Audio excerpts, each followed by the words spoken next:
Hello, ladies and gentlemen, and welcome to another installment of Weekend Wrestle Talk. I am Ben, he's Steve. Hello. And we are going to talk some wrestling. Alright, so probably the biggest story from last week, at least as far as the internet goes, is Bruno Sammartino. Yes. Finally being inducted into the Hall of Fame. Steve, what are your thoughts on that? Well, he is the longest ever reigning WWE champion. That's 4,040 days as champion. Wow. That's not good at math, but I'll tell you what, that's probably a couple years. Yeah. 4, and it's at about least. 10 times longer than CM Punk. Yep. Who we've all been saying is such a great run.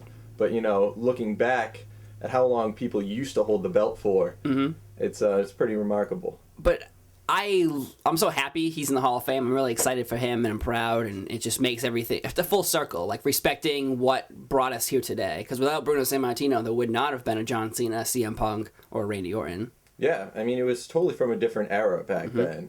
Like we were talking before we came on. It wasn't, selling out these football stadiums. Yeah. It was, smoky bingo halls for the most part, but then Bruno Sammartino comes along and really was one of the first guys to really kind of elevate it to main eventing at Madison Square Garden. I know they mentioned over and over again, and so yeah, he was definitely one of the first superstars in WWF back then. Yep. Before they dropped a W. Worldwide Wrestling Federation. Yeah. No, it's just cool that it's all happening. And Vince McMahon, for years I imagined Vince as being a humble man, but off the record, I bet he hates anyone who doesn't listen to him or respect him. You think so? I think so. Wow. All right, let's go on a limb. Like, the guy who's going to follow him in his footsteps is his son-in-law. Of course. Who's a wrestler. It's not some out of the family. It's part of Triple H. And Triple H was the person who went to Bruno Sammartino to make this happen. It wasn't Vince. And I bet for years Vince wanted it to happen just for ratings and more money in his pocket. Bruno Sammartino DVDs and T-shirts. But Triple H decided, you know what? I think we need to just put bygones be bygones, and let's do it for the fans. Right. And I think maybe something could be said for Triple H going to him as a fellow wrestler. Kind of can speak to him at that level. I mean, Vince has worked a few matches and a few angles in his day, but he's not a wrestler. No. So I think that was probably helpful. At least. Right, I agree. But the thing is, sometimes it takes too long. Like the Macho Man, speaking of Hall of Fame, he probably is not being inducted this year. Yeah. He was around for all these years. Why couldn't you just put your, petty differences aside and do it for the fans? And I think Triple H's new idea in his brain is, you know what? Stop doing it for your own glory. Who's making us famous? Let's give these fans what they actually do want, not what we think they want. Yeah, I mean, there's no doubt that there's a lot of politics in wrestling. Yeah. I mean, from the indies all the way up. So it's not surprising that people would let petty differences and things like that kind of get in the way of the greater good, unfortunately. But I would think, like, if you have an old wrestler, he's not threatening to your spot at all if you're a current wrestler. So why can't you just respect him and do the right thing? I understand you're at work or in politics or anything. You always want to be better than your coworkers. Bruno Sammartino, he's an old man. What's he doing? Well, how's he going to affect you? Yeah, and Bruno Sammartino, he's from a completely different generation. Right. I mean, he's not going to be stepping on anybody's toes. I mean, it's harkening back to a time that just, for the most part, isn't relevant anymore on TV.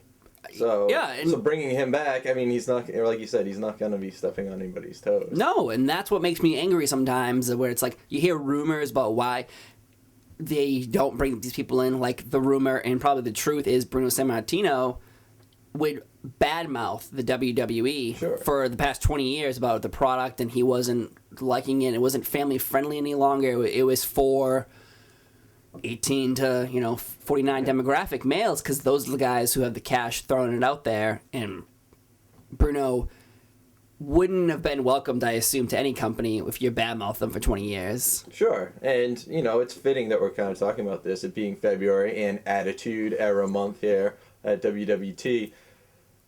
I mean, it's not surprising that he would look at that product and be, I mean, I wouldn't say disappointed, but that's not what he was a part of when he was there. Yeah. And so to kind of look at that and be like, that's what I identify with, that's where I came from.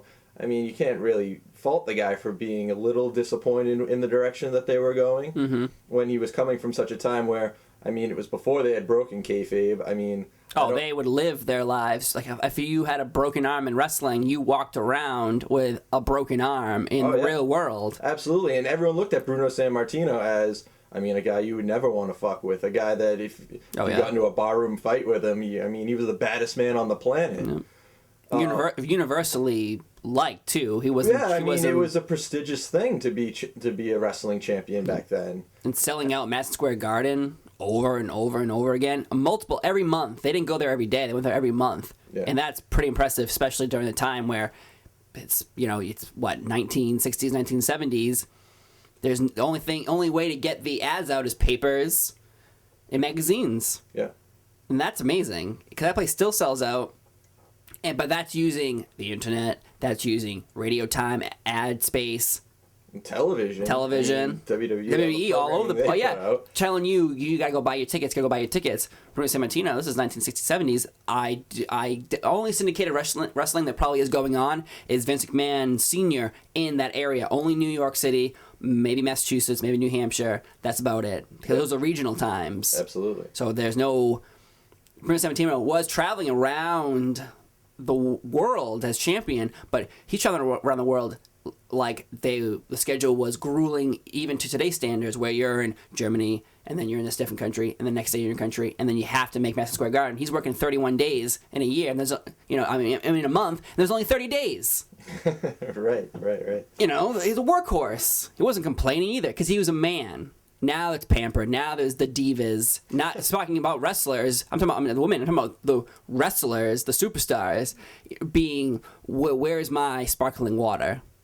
Yeah. I think so. I think some of them don't understand what the real world is anymore, but they start from the bottom up. But some I think are picked. It's like... Well, yeah. And I'm not going to pick on John Cena. I'll pick on anybody. Sure. You find this guy's, hey, he's got muscles. Well, it's worked before. Let's do that. They stuff it down your throat for a couple of years, like Heidenreich, if you remember a wrestler like that. They probably picked him. Hey, he's a tall, big guy. This will be perfect. Yeah. But there's no question that those guys work a grueling schedule. Yeah. I mean, they're working, I don't know, what is it, like 4 or 5 days a week, traveling around, barely getting to see their families. And, wrestling a match, it takes a toll on your body. Mm-hmm.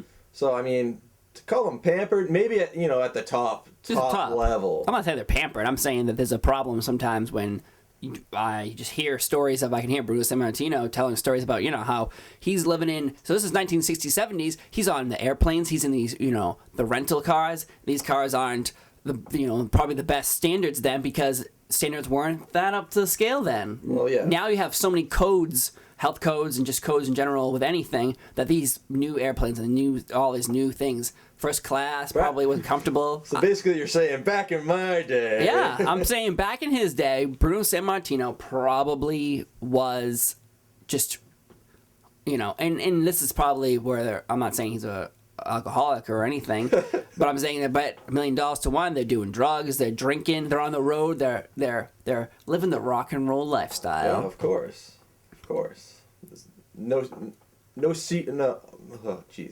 There's no absence of that in wrestling. Mm-hmm. I mean, especially back in the 80s and everything, where people were just out of their minds. I mean, if you read that Bret Hart book and hear some of the stories with all the drugs and all the alcohol that they were getting involved in. But I think you're right that nowadays you don't see as much of that from the superstars now. I remember I was listening to some guys on the radio, and they were talking about how rock stars aren't so much leading the hedonistic lifestyle, that they're just kind of going back to the hotel rooms and playing video games and...